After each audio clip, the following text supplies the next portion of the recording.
जीवन आणि मृत्यूचा खेळ आपल्या हातात नसतो. जे देवाने ठरवलं तेच घडत असतं. त्यामुळे कोणाला कधी मृत्यू येईल आणि कोणाला जीवदान मिळेल हे कोणीच सांगू शकत नाही.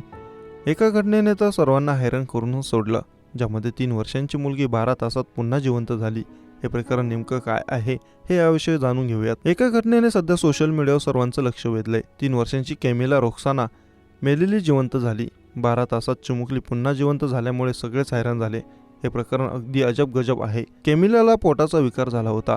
तिला हॉस्पिटलमध्ये दाखल करण्यात आलं होतं. उपचारादरम्यान तिच्या हृदयाचे ठोके बंद झाले. त्यानंतर डॉक्टरांनी तिला मृत घोषित केलं. या घटनेने पालक धक्क्यात गेले. त्यानंतर त्यांनी मुलीला शवपेटीत ठेवून दिलं. मात्र 12 तासानंतर चमत्कार घडला. मृत घोषित केलेली चिमुकली अचानक जिवंत झाली. शवपेटीतून आपली मुलगी आपल्याला आवाज देते असं कॅमिलीच्या आईला वाटलं. ती शवपेटीकडे जाऊन उघडण्यास सांगू लागली. लोकांनी तिला थांबवलं. अखेर मुलगी आतून रडायला लागली आणि आईला हाक मारू लागली.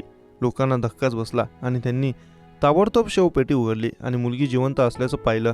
ही घटना एक चमत्कार असल्याचं लोकांनी सांगितलं.